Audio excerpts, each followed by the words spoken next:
Vamos ler juntos Apocalipse 3, 22. Diz assim: quem tem ouvidos, ouça o que o Espírito diz às igrejas. Todo aquele que se candidata, que se disponibiliza a Deus para pregar a palavra, a gente precisa entender que nós não falamos de nós mesmos. Eu vou te dizer o seguinte: se eu estivesse aqui para falar somente daquilo que vem de mim, pouca coisa você aproveitaria. Mas sempre que eu venho aqui, sempre que você vê o nosso apóstolo, sempre que você vê os pastores, ou qualquer outra pessoa trazendo a palavra, antes de trazer a palavra a gente ora. Para quê? Para que o Espírito fale através de nós. Porque somente quando eu tenho a certeza que o Espírito Santo vai falar através de mim, é que eu entendo que você vai poder receber algo que pode mudar a sua vida. Então é o Espírito Santo que vai falar hoje nessa igreja, amém? E uma coisa que o Espírito Santo quer falar é sobre posicionamento. Posicionamento. Sabe, como pastor, não tem como eu não falar disso, eu me preocupo.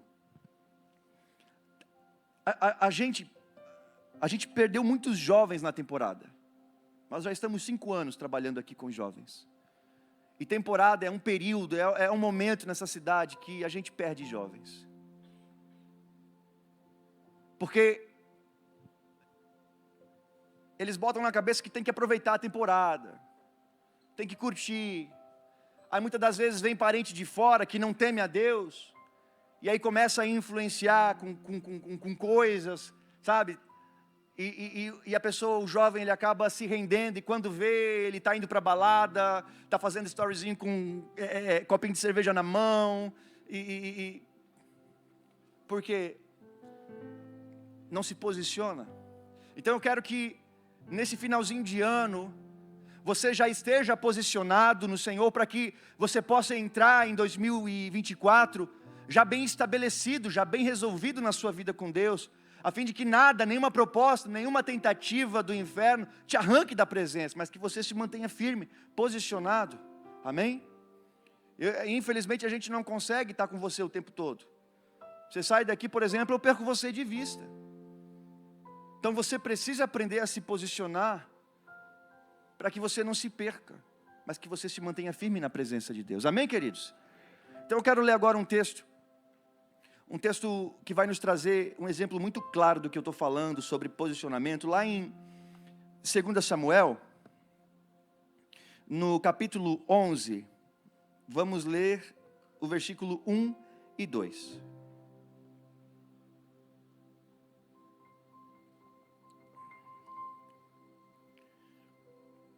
Ah, pastor Dan, eu já ouvi essa palavra. Vai ouvir de novo, amém? Billy Graham uma vez falou que você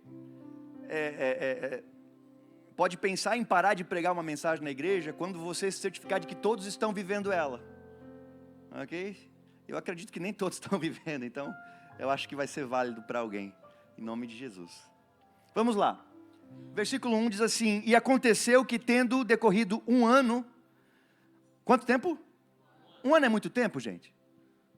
Depende, né? Depende do que se trata, mas 1 ano você concorda que não é muito tempo, ok? Então, aconteceu que, tendo decorrido 1 ano, no tempo em que os reis saem à guerra, enviou Davi a Joabe, com ele os seus servos, e a todo Israel, e eles destruíram os filhos de Amon, e cercaram a Rabá. Porém, Davi ficou em Jerusalém, e aconteceu que numa tarde, Davi se levantou do seu leito, e andava passeando no terraço da casa real, e viu do terraço a uma mulher que se estava lavando, e era esta mulher muito formosa à vista. Amém? Feche seus olhos. Pai querido, em nome de Jesus, nós oramos, e nós te agradecemos pela tua palavra. Nós queremos agora, Pai, abrir a nossa mente, abrir o nosso coração, nosso entendimento, para receber a tua palavra, e nós oramos para que a tua palavra venha gerar transformação em nós. Aquilo que o Senhor deseja obter através da sua palavra, eu peço que o Senhor colha nessa noite, em nome do Senhor Jesus Cristo. Amém e amém. Olha só, queridos, eu quero trazer o exemplo de Davi, para que a gente possa aprender algumas lições no que diz respeito à nossa vida com Deus. Davi, nessa ocasião, ele já havia sido estabelecido como rei sobre Israel. Por isso que a Bíblia começa dizendo, já tendo decorrido um ano do quê? Um ano desde o momento em que Davi se tornou oficialmente rei de Israel. Então ele se tornou rei de forma pública, de forma oficial, e passou um ano, e aí a Bíblia narra esse acontecimento. Eu vou contextualizar você um pouquinho do que a Bíblia está falando. Aqui vai narrar basicamente a história de Davi e Batseba, dependendo da tradução, que era uma mulher casada. Olha só a loucura dessa história. Batseba era uma mulher casada, ela tinha marido. Só que Davi, numa loucura, ele resolve passar por cima de tudo e de todos, com o objetivo de ficar com aquela mulher. E para ficar com aquela mulher, ele manda matar o marido dela, Urias. E aí ele oficializa o relacionamento, tem até um filho com ela, que morre de forma prematura. Mas enfim, só para contextualizar você. Só que o texto ele já começa denunciando uma atitude do rei Davi. Você vai ler aqui, que o autor ele faz questão de relatar o que aconteceu. Olha só, e aconteceu que, tendo decorrido um ano, no tempo em que os reis saem à guerra, enviou Davi a Joabe e com ele seus servos. Olha só, a Bíblia está dizendo que chegou o tempo em que os reis saem para a guerra. Geralmente essas guerras aconteciam na primavera ou outono por conta do calor. Eram as estações mais tranquilas, digamos assim, em relação ao calor. Então era quando eles decidiam, os reis iam para combate, enfim. E todo rei, ele tinha que representar o seu povo na batalha. Nesse tempo, ser rei não era simplesmente ficar no palácio, desfrutando de toda a regalia real, não. O rei, ele tinha que representar o seu povo, o seu exército, e era cultural, era hábito dos reis irem à guerra. O que Davi era? Rei. Onde ele tinha que estar? Aonde que ele tinha que estar, gente? Se era o tempo que os reis saíram para a guerra, Davi tinha que ter ido para a guerra, mas ao invés de ir para a batalha, ir para a guerra, ele resolveu ficar no palácio. E foi por causa dessa decisão de não ir para a guerra e ficar no palácio, que aconteceu essa tragédia na vida dele. E veja, não foi muito tempo depois de ter sido ungido rei, foi um ano depois, que ele teve uma queda terrível. Então eu quero te dizer, gente, nós estamos falando de Davi, homem chamado segundo o coração de Deus. Davi caiu, Davi se quebrou, ele desceu tão fundo no pecado, que ele escreveu vários salmos, que ele não tinha força, ele se sentia como se estivesse morrendo, sufocado. Era até meio dramático, que não conseguia levantar da cama por conta dos seus ossos, que muito pesavam por conta do seu pecado. Enfim, ele se afundou no pecado, cara. Detalhe, um ano depois de ter sido ungido rei. Então se ele caiu, tu acha que eu e você não podemos cair? Eu me coloco nesse barco, cara. Se eu não estiver atento no que a palavra diz, e se eu não estiver vigilante na minha vida com Deus, eu estou sujeito a cair também. Então nós precisamos aprender a como nos posicionar no Senhor. Amém? Isso é muito importante, querido, porque nem sempre a vida vai ser uma alegria. Eu sei que tem muitos de vocês que são jovens, mas apesar da idade já viveram situações que, se contar, muita gente não acredita. Porque a vida dá soco, cara, a vida bate. O diabo ele não brinca em serviço, ele quer também nos destruir. A Bíblia fala que como um leão ele está andando ali ao redor, buscando uma brechinha, porque se ele achar essa brecha ele vai entrar e ele vai acabar com tudo, cara. Então ninguém aqui é de ferro, ninguém aqui pode bater no peito e dizer, não, eu sou um super-herói. Não, todos os dias a gente tem que estar vigilantes, para que não venhamos cair, amém? Então a primeira coisa que eu quero falar, é sobre estar posicionado no lugar certo. Estar posicionado no lugar onde Deus te chamou. Eu vou falar aqui do que você deve fazer para não cair, com base na vida de Davi. A gente vai olhar para a vida dele, vai perceber quais passos ele deu, para que a gente não repita esses passos, para que a gente possa fazer diferente, para que ao invés de cair, a gente venha continuar de pé, ok? Então a primeira coisa que a gente observa é que ele, sendo o rei, ele tinha a obrigação de estar na guerra e ele não foi, ou seja, ele não estava posicionado no lugar que ele deveria estar. Ele tinha que estar na guerra, mas ao invés de ir para a guerra, ele ficou no conforto do palácio. Está entendendo? Ficou onde era confortável, e muitas das vezes a gente se perde justamente por querer viver um cristianismo confortável. Saca? Não, eu vou viver aqui um cristianismo que não exige muito de mim, sabe? Suave, tranquilinho, porque, né? Não é assim que funcionam as coisas, cara. Nós somos chamados para ir para o meio de uma guerra, cara. Jesus, quando ele comissiona os seus discípulos, que viraram apóstolos depois, ele deixa bem claro, olha, eu estou mandando vocês como ovelhas entre os lobos. É guerra, cara. São desafios.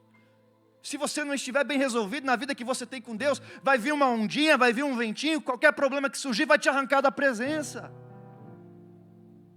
Então vamos fazer o seguinte, o cara tem o objetivo de ficar monstrão, shapeado, tipo eu não vou usar o Arnold, né? A pastora disse que nem todo mundo conhece o Arnold, porque eu sei que tem gente aqui mais novinho e tal, e talvez Arnold não conheça. Aqui o cara é shapeado, né, Leandro?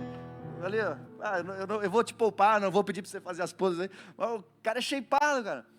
Ei, você ficou assim com esse shape sentado em casa, comendo hambúrguer e tomando Coca-Cola? 15 anos treinando? E treina pesado, né? Pesado, né?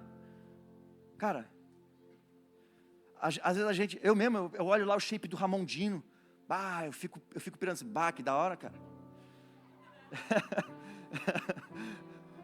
Hã? Não, é gringo, é um house brasileiros. É gringo, no Brasil a gente tem cara bom. Aí a gente olha, pelo menos eu, né? Olho aquele, cara, que top, que massa esse shape, cara. Eu acho que ficaria bem em mim, né?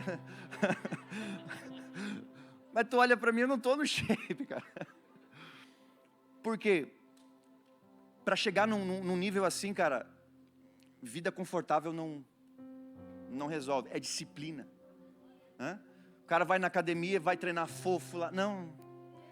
É igual o cara, né? O cara quer ser um crente fofo, sabe? Não, nada demais, pastor. Não, só um sábado aí, tranquilo, sossegado. Amanhã, domingão, já não vem na igreja, né? Suave, vamos tranquilo, vou viver um evangelho fofo. Eu estou lá no meio dos meus colegas, eu tenho oportunidade de me posicionar ali e falar de Jesus, mas não, eu vou entrar na ondinha deles, né? Suave, tranquilo. Querendo viver um evangelho fofo, cara. Se você não se posicionar, infelizmente você não vai conseguir viver a dimensão do que o Evangelho tem para proporcionar a você. O Evangelho, cara, é disciplina. É todo dia você saber que seu joelhinho tem que botar o joelhinho no chão. Todo dia você vai ter que orar, falar com Deus, buscar direção para o seu dia, ler a palavra, se alimentar dela. Está posicionado, cara. Às vezes a gente pensa que a gente pode fazer tudo de qualquer jeito e que vai ficar tudo bem. Não, se você não se posiciona, você não vive o extraordinário de Deus. O extraordinário de Deus, ele não é para pessoas rasas. É para gente profunda. Ok? É no profundo que você encontra o melhor de Deus. Só que, por exemplo, posicionamento. Além da sua vida com Deus, que você deve se posicionar, orar bonitinho, amém? Eu não quero que você me responda, mas qual foi a última vez que você orou? Qual foi a última vez que você, sabe, entrou em um ambiente, ficou sozinho, só você e Deus, colocou uma musiquinha? Quando foi a última vez que você fez um jejum, por exemplo? Jejum, pastor, que parada que é essa? Ficar sem comer, doidão. É bom para a sua vida com Deus. Recomendo. Orar, jejuar, ler a palavra. Por exemplo, eu fiz um desafio muito louco, cara, de ler a Bíblia inteira em 90 dias. Pouquíssima gente entrou comigo nessa, cara. Mas quem entrou, glória a Deus, estamos juntos. Sem noção, ler a Bíblia em 90 dias, cara. fazer um... Então assim, tem gente que não quer se expor a essa vida radical, quer viver, não, eu quero ficar light, pastor. Você pode ser um crente light? Claro que pode. Pode, tranquilo. Só que infelizmente você vai viver uma vida na proporção do que você faz. Você faz pouco e você quer receber muito, que incoerência é essa, concorda? Então não é assim que funciona, cara. Está posicionado. Por exemplo, hoje eu fiquei muito feliz porque nós fizemos uma reunião aberta da liderança para novos líderes, né, pessoas que querem somar, estar com a gente, liderando. E eu fiquei feliz porque a pastora Isa disse que foi bastante gente, né? Então, são pessoas que estão se posicionando, que querem fazer algo para Deus. Sabe, uma forma de você se relacionar com Deus é justamente se envolver naquilo que Ele está fazendo. Amém? Não basta só orar. A Bíblia diz que a fé, quando ela não é acompanhada de obras, ela é morta. Então, além da oração, além da fé que você tem, é necessário que você tenha atitudes, que você faça alguma coisa. Então, por exemplo, quando você se disponibiliza a servir na igreja, em algum setor, em algum lugar, você está se posicionando, você está se envolvendo naquilo que Deus está fazendo, você está se envolvendo na obra de Deus. Mas, sabe, aí, cara, eu não estou falando abobrinha, talvez você vai se identificar com isso. Tem gente que prefere ficar um pouco mais na internet, nas redes sociais, na Netflix. Ela dedica tempo ali, mas a vida com Deus sempre em segundo plano. São pessoas que não estão posicionadas. E todo aquele que não está posicionado, assim como Davi, corre um grande risco de cair. Amém, queridos? Eu preciso te dizer que... gente, olha só. Quando eu falo cair nessa pregação, eu não estou falando daquelas escorregadinhas que a gente está sujeito a dar. Sabe? Porque... não estou dizendo que você vai sair daqui agora, você vai viver uma vida de meu Deus vai te levar, porque você não vai mais pecar. É lógico que você vai ter erros. Você é ser humano, você está sujeito a isso. Agora, a diferença daquele que teme a Deus para o que não teme, é que o que teme a Deus, ele não programa a cair. Ele está vivendo a vida dele, sem querer, ele dá uma resbalada, mas ele já se recupera, ele vai e... a gente está sujeito a isso. Só que o cara que não teme a Deus, ele... não é que ele resbala, é que ele vai realmente, ele se joga, sabe? Ele vai, ele...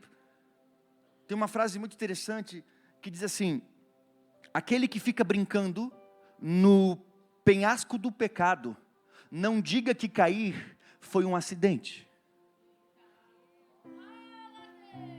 Aquele que fica brincando no penhasco do pecado, não diga que cair foi um acidente.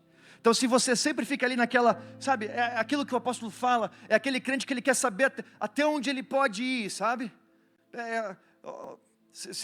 Eu posso vir até aqui, se eu passar daqui é pecado, ele quer estar ali, ele quer viver essa vida no risco, sabe? Aí quando você cai, cara, você pediu para cair, entendeu? É diferente. Tem cara que vem na igreja, mas ele já está programando, é loucura isso, ele vem na igreja e ele já está programando o pecado que ele vai cometer depois do culto. Então isso não é cair, aliás, isso não é acidente, isso é se jogar. Está entendendo a diferença? Porque não está posicionado. Amém? Vamos lá, continuando. Então, o primeiro passo que pode te levar a cair é justamente você não estar na posição que Deus te chamou para estar. Amém, querido? Amém? Vamos lá.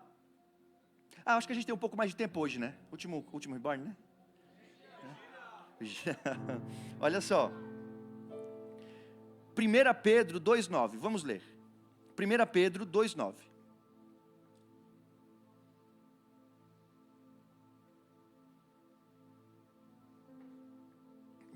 Pedro 2,9. Olha só. Mas vós sois a geração eleita, o sacerdócio real, a nação santa, o povo adquirido para que anuncieis as virtudes daquele que vos chamou das trevas para a sua maravilhosa luz. Amém? Mano, isso aqui, você tem noção, cara, eu vou falar, hoje eu tô radical. Você tem noção que tem lugares, tem países que o cristão vai conseguir na sua vida para o resto da vida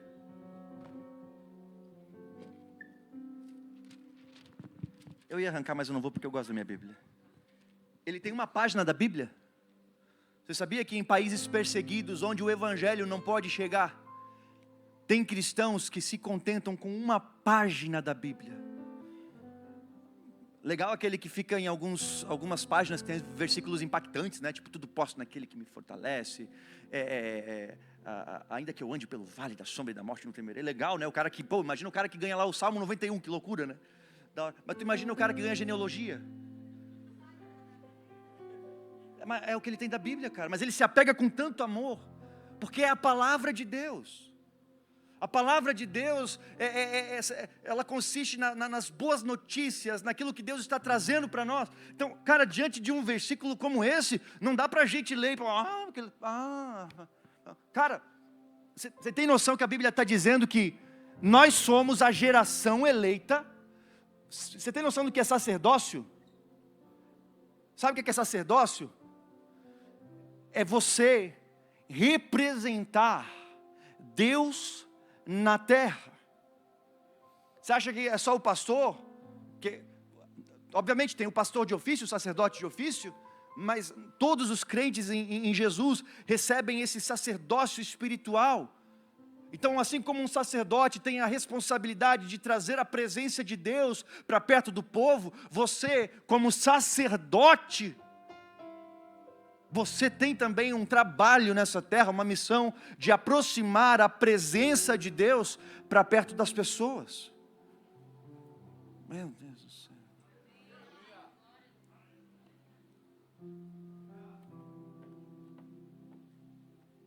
Não é somente a minha responsabilidade de fazer com que as pessoas conheçam a Deus. Deus precisa ser conhecido pelo mundo através de você, porque Ele te fez um sacerdote, e o sacerdote, na sua tarefa primordial, na sua tarefa suprema, ele tem a responsabilidade de fazer com que as pessoas conheçam a Deus. Eu vou te perguntar, quantas pessoas conheceram ou conhecerão a Deus através da sua vida? E não se ofenda comigo, pelo amor de Deus, mas é para reflexão. Quantas pessoas conhecerão a Deus através de você? Quantas pessoas até hoje conheceram a Cristo através de você? Sacerdote não é só para ser sacerdote na terra. É para manifestar a presença de Deus na vida das pessoas. Se posicionar. Amém, amado? Porque tem gente que pensa que é só o pastor que tem que fazer essas coisas. Não, cara. Vou te falar uma coisa. Você pode fazer muito mais do que eu, inclusive. Porque o que acontece? Como pastor, eu dedico a minha energia, basicamente, em cuidar de quem está na igreja. As ovelhas do aprisco. Agora, é você que pode chegar em lugares que eu não chego. Por exemplo, lá na escola, onde você estuda, na universidade que você está matriculado. Sabia que lá, você pode manifestar o reino de Deus, fazer com que Deus seja conhecido naquele ambiente? Eu não estou lá, mas você está. Eu não estou na sua casa, por exemplo, mas você está lá, para fazer a diferença, e fazer com que as pessoas, através de você, conheçam a Jesus. Se essa não é uma missão na tua vida, cara, se tu não vive com esse objetivo, tem algo de errado. Porque está dizendo que nós somos feitos sim, nação eleita, sacerdócio real, mas tem um porquê, para que possamos anunciar as virtudes daquele que nos chamou, sabe? Sair para o mundo, a gente canta aqui, eu te amo, vou gritar para o mundo todo ouvir, aí sai da igreja, nem para colocar um berechite lá no story do Instagram, para dar um apoio para nós, vou gritar para todo mundo ouvir, é crente dentro da igreja, sai da igreja, deixa de ser crente, deixa de tá ligado?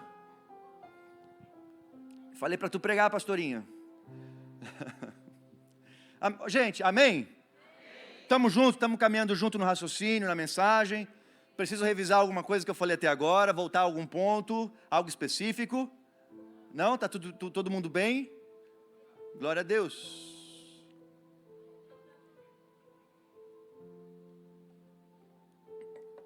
Vamos lá. Aí agora, a segunda coisa que o Davi bonitão fez. Meu Deus, calma aí que eu perdi aqui o Samuel, vamos lá. Olha o versículo 2. Aconteceu que numa tarde Davi se levantou do seu leito. e andava passeando no terraço da casa real. E aí nesse rolezinho dele, ele viu uma mulher tomando banho. Onde que era para ele estar? Na guerra. Então, primeira coisa que a gente aprendeu, não estar posicionado pode me levar a cair. Segunda, preguiça espiritual. Preguiça espiritual. É possível ter preguiça espiritual, pastor? Eu pensei que essa luta era só no meu corpo físico, sabe? Não. Tem a preguiça espiritual também. Assim como tem a preguiça natural, às vezes a gente acorda e não quer levantar, quer ficar na cama, fica se enrolando. Tem a preguiça espiritual. A preguiça espiritual, ela te impede de fazer aquilo que é fundamental, aquilo que é essencial para a sua vida. A preguiça espiritual, ela te impede de orar, te impede de vir à igreja, te impede de ler uma Bíblia, porque você sempre vai preferir fazer outras coisas do que se envolver com as coisas de Deus. E isso é altamente destrutivo, cara, porque se você não se alimenta daquilo que vem de Deus, se a tua fonte de alimento não é aquilo que vem de Deus, você fica sujeito a cair. Você fica sujeito a viver uma vida de risco, onde a qualquer momento alguém pode chegar para você e te fazer uma proposta e falar, quer saber, e vai. Então você tem que estar alimentado de Deus, tem que estar nutrido de Deus. Sabe, tem uma galera, principalmente jovem, porque jovem, na maioria das vezes, cara, que procura, é para contar pecado.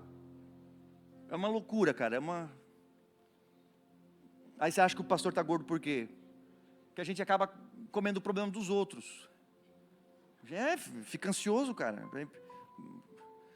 Porque eu não quero que você pare de me procura mesmo, meu trabalho é esse, meu trabalho é resolver problema dos outros. Amém? Mas, e aí sempre aquele versículo, é o versículo de estimação, né? É o versículo que eles usam para justificar a queda, né? Pastor, eu estava namorando lá aquela guria lá e tal, né? A gente optou em não fazer corte, estava rolando lá os amassos, aquela coisa, a gente ficou sozinho e pá. Mas pastor, a carne é fraca, né, pastor? Um versículo muito mal interpretado, cara. Porque Jesus falou assim, ó, a carne é fraca, mas o espírito está pronto. Então, Jesus não está apresentando um problema, sabe? Não, a carne é fraca. É uma interpretação correta. Ao mesmo tempo que a carne é fraca, o espírito está pronto. Entendeu?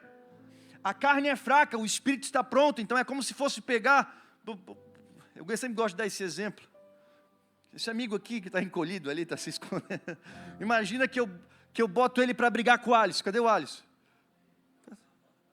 O Alisson foi? Tá lá. Fica de pé aí, Alisson, rapidinho. Olha o tamanho do cara. Imagina que com todo respeito, porque você está no processo, você está crescendo, talvez você fica grandão e você dá uma surra nele, mas por enquanto, se botar é desigual.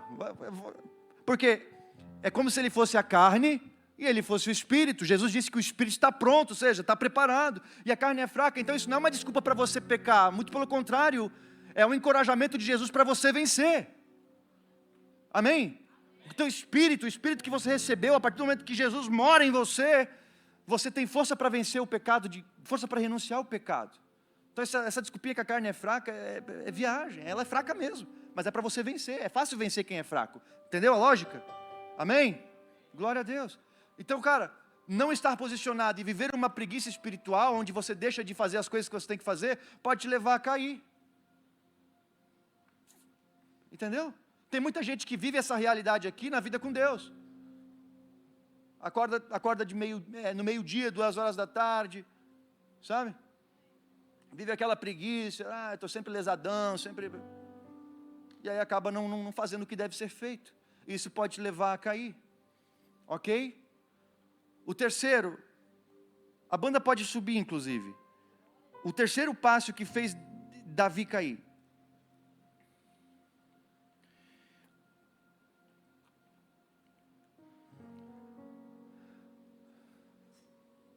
primeiro é não estar posicionado.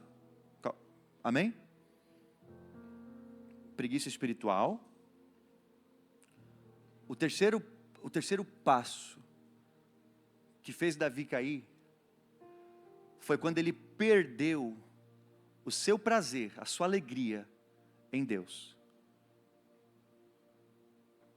Você sabia que o homem que foi chamado homem segundo o coração de Deus teve um momento onde ele já não cultivava mais um coração em chamas? Teve um momento onde ele esfriou na sua vida com Deus? Teve um momento em que tudo era mais importante, tudo era mais atraente do que a presença. Eu te pergunto, será que nós não estamos vivendo esse momento, onde tudo é mais atraente, tudo é mais interessante do que a presença?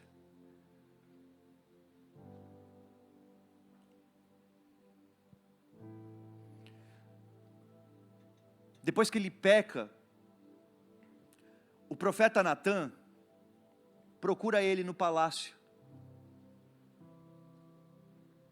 Lá no próximo capítulo, no capítulo 12, você vai ver que o profeta, ele chama Davi, e ele aborda Davi contando uma historinha. A historinha é mais ou menos assim, ó. Tinha um homem, que ele tinha uma cabritinha, de estimação, uma cabritinha pet. Isso não é loucura, cara. Eu esses dias estava querendo comprar uma ovelha e colocar no meu quarto. É sério. Forrar, sabe?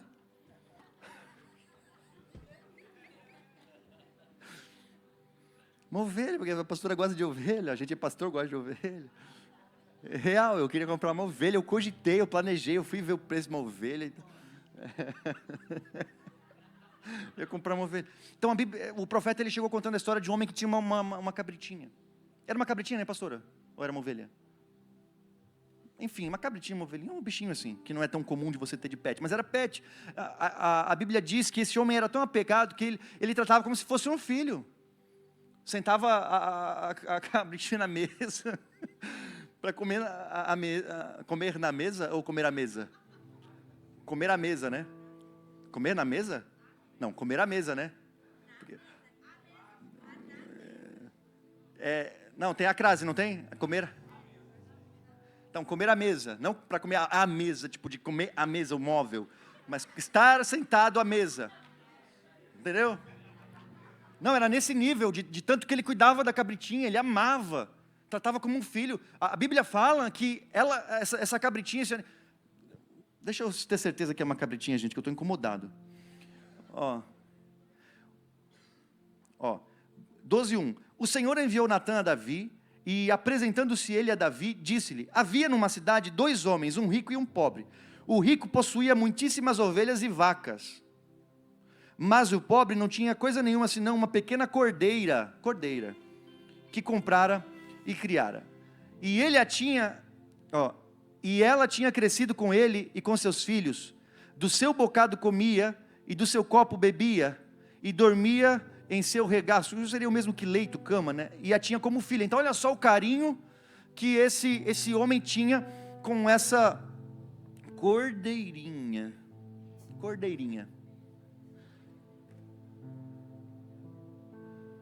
Tem uma música, né? Eu sou o cordeirinho, Jesus é o meu pastor.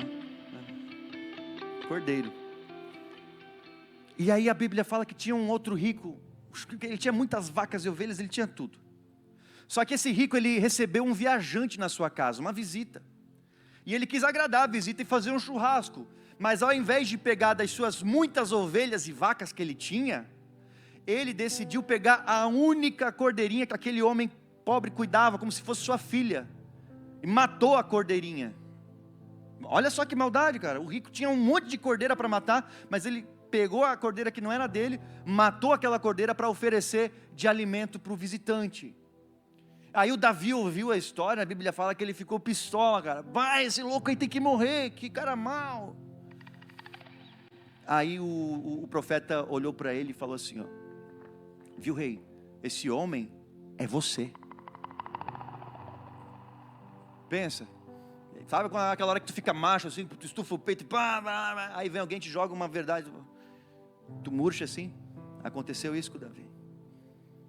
Porque foi isso que ele fez. Cara, Davi era rei. E na época, viu, ô malandrão? Agora não pode mais. Na época podia ter um monte de mulher. Agora não pode mais. Fica ligado. Você está vendo. Então o Davi como rei, ele podia. Cara, ele era rei. Ele podia ter qualquer mulher que ele quisesse. Qualquer virgem de Israel. Ele podia. Ele era rei. Ele tinha essa autonomia. Mas o que ele escolhe? A mulher que tinha. Talaricagem, meu filho.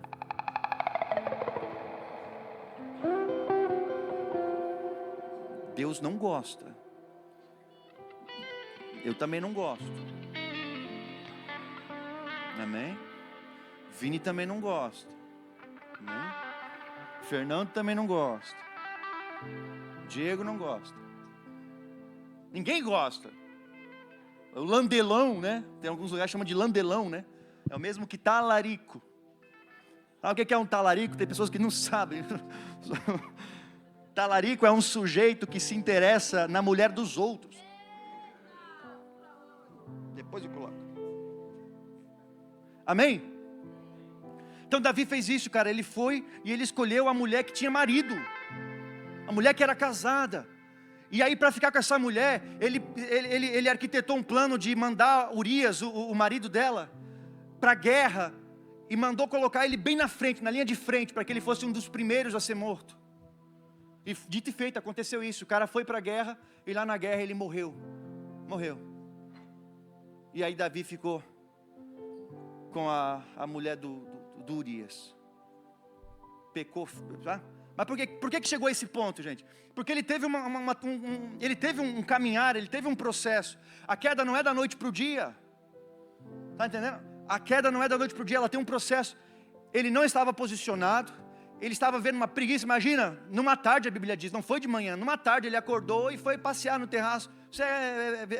Enfim. E aí enquanto ele estava lá no terraço, ele olhou e ele viu que tinha uma mulher tomando banho.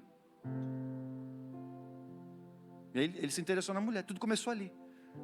Porque ele não estava. Se ele estivesse na guerra, ele ia ver aquela mulher? Não. Né?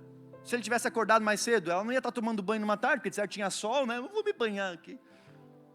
Mas de manhã cedo, é ruim tomar banho no frio, né? Mas não, ele fez por onde, ele teve. Então eu estou te mostrando isso tudo justamente para você não cometer os mesmos erros. E o terceiro ponto que eu quero abordar é justamente isso. Ele perdeu o prazer em Deus, cara. Quando a gente perde o prazer em Deus, é padrão. Dentro de você existe um negócio chamado alma. Já ouviu falar dela? A bichinha é terrível. E ela é influenciada tanto pela carne quanto pelo espírito. A sua alma, ela recebe influência da sua carne, que é isso aqui, e recebe influência do seu espírito. Então quando você vive muito conectado com as coisas de Deus, tu vê que a tua alma não fica tão revoltada, né, gritando pelo pecado, porque ela está sendo alimentada. Então é como se o Espírito estivesse adestrando a alma, tá deixando ela mais tranquilinha. Mas quando o cara para de se alimentar das coisas de Deus, essa alma, ela precisa de prazer. Tá no homem, o homem precisa de prazer, tem que fazer alguma coisa que gere prazer. Então, ou você direciona o seu prazer em Deus, ou você direciona o seu prazer no mundo. De alguma forma você vai ter que dar prazer para a sua alma. Então quando você para de se alegrar em Deus, quando você para de celebrar a vida com Deus, é quando você faz como Davi, que foi lá para a varanda, lá para o terraço, e ficou procurando um prazer para ele. Porque Deus já não era mais o prazer da vida dele. Eu te provo isso. Deus não era, e quando Deus deixou de ser o prazer, foi quando ele caiu. Sabe às vezes que você caiu, às vezes que você cai, é porque de repente Deus deixou de ser o prazer da tua vida, cara. Talvez Deus deixou de ser a alegria, sabe, o número 1, o foco da sua vida. A Bíblia tem um salmo muito lindo, o Salmo 51. Coloca no telão por gentileza, Salmo 51, no versículo 10. Salmo 51, versículo 10. Esse salmo ele escreveu depois que ele foi corrigido, confrontado pelo profeta, que ele teve um arrependimento genuíno por conta do seu erro. Aí ele vai e ele escreve esse salmo: cria em mim, ó Deus, um coração puro. Olha só a oração dele, presta atenção. Cria em mim, ó Deus, um coração puro. Por quê? Porque havia sido corrompido. Renova em mim um espírito reto, ou um espírito obediente. Próximo. Não me lances fora da tua presença e não retires de mim o teu Espírito Santo. Olha só, cara. A oração de arrependimento do rei Davi. Verso 12. Torna a dar-me a alegria da tua salvação e sustém-me com o espírito voluntário. Olha só, torna a dar-me a alegria da tua salvação, ou seja, me devolve, Senhor, a alegria pela tua presença, a satisfação na tua presença, porque por algum motivo eu perdi.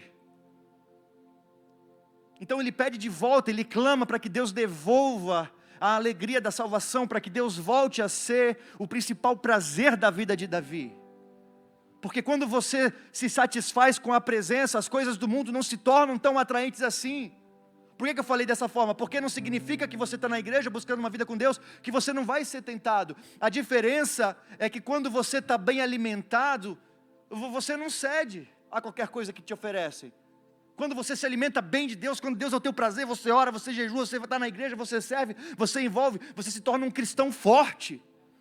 E nessa hora fica difícil derrubar você, porque você está bem resolvido, né? Você vai e você come, por exemplo, eu gosto de pizza, vamos falar da pizza. Come pizza um monte, fica farto de pizza, que comeu mais do que deveria, fica com aquela barriga cheia, lotada, que não aguenta mais, chega quase a passar mal. Se o cara chega depois para você e te oferece, ainda que seja uma picanha, tu vai comer? Fala sério, não, né? Porque você é muito doido, tipo, naquele momento tu não aguenta mais. Cara, porque tu está satisfeito. Então quando você está satisfeito com Deus, quando Deus é o teu prazer, as coisas do mundo não vão derrubar você, não vão vencer você, porque Deus é o teu prazer.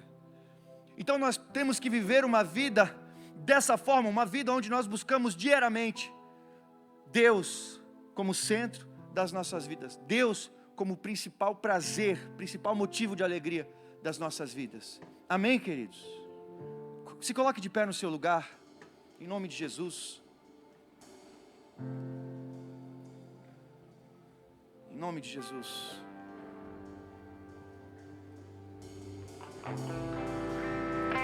Eu gostaria que nessa hora você fechasse os seus olhos por um instante. Feche os seus olhos. Comece a pensar em Deus. Tenta imaginar o céu azul. Tenta imaginar o trono de Deus.